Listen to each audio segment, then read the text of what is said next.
Hi, I'm Tim, and today I'm here to talk about disaster management in Indonesia.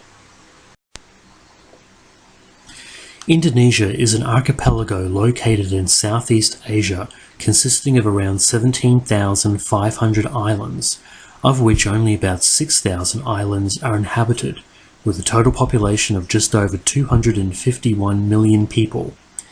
It became a sovereign country after declaring independence from the Dutch in 1949, and is now the world's third most populous democracy. Indonesia is one of the most disaster-prone countries in the world, with official data from the government revealing that since 1815 there have been 9,348 natural disaster events affecting over 17 million people in the country. Its hazards are extensive and are listed here.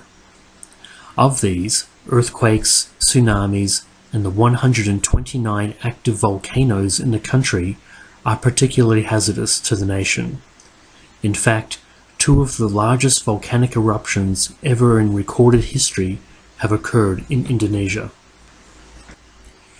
In 2004, Indonesia experienced one of the most devastating tsunamis on record. The tsunami was the result of a 9.1 magnitude undersea earthquake off the west coast of Indonesia, and struck 13 other nations in Asia and East Africa, leaving almost 230,000 people killed, missing and presumed dead, and about 1.7 million people displaced. This slide here shows the height of the tsunami, which was around 34 feet. Despite the devastation, there was a silver lining in this for Indonesia. The tsunami significantly raised the community's awareness of disasters and also encouraged stronger political will to do something about them. In 2007, Indonesia took the bold step of shifting its traditional model of disaster management from a response-focused, top-down approach managed by the national government to one that looked at the whole spectrum of disaster management, in particular, disaster risk reduction. A key legislative change occurred as well, which was the creation of the National Disaster Management Law 2007, the first of its kind in Indonesia. In addition, it created a new national disaster management structure and a comprehensive national disaster management plan. Under the new structure, the key agency tasked with disaster management at the national level was to be the National Agency for Disaster Management, or BNPB. It is responsible for developing disaster management policies, the management of displaced persons, and the coordination of disaster management among government offices and multi-stakeholders. Agencies for disaster management were also created for the provincial and the local levels of government in the country. In an emergency situation, the three disaster agencies at all three levels perform the functions of command, coordination, and implementing emergency response activities.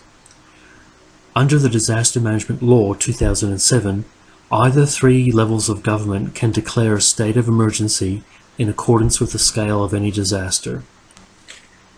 The intention of this new Indonesian disaster management system was to evolve from a traditionally centrally managed top-down approach into one where disaster management is coordinated and controlled at the local level first, and the higher province and national levels assisting if needed, which is a bottom-up approach.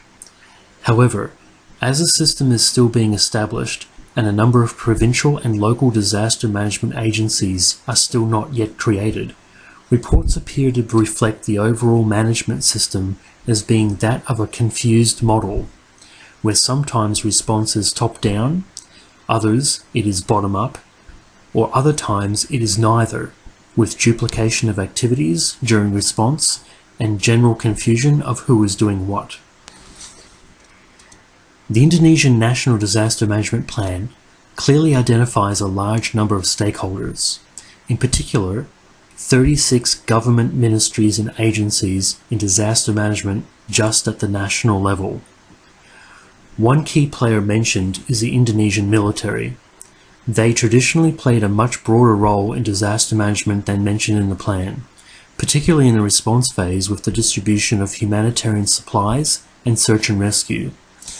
Overall, the Indonesian government sees the military as being a natural first responder in the country. Other players are foreign donors.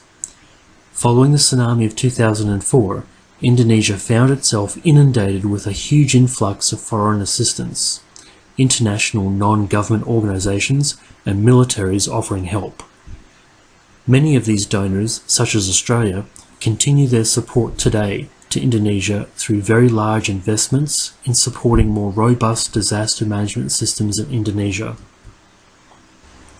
Obstacles facing Indonesia's disaster risk management sector include the fact that it is new and evolving, with the current framework not yet fully developed or resourced.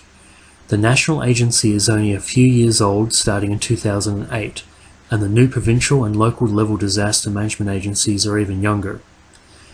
Also, the community response to early warnings are often poor, and more work needs to be done here. Delineation of roles still is not clear at all levels. It has been reported in several instances that government agencies have performed similar tasks, creating duplication of efforts and adding to the general confusion of who is doing what.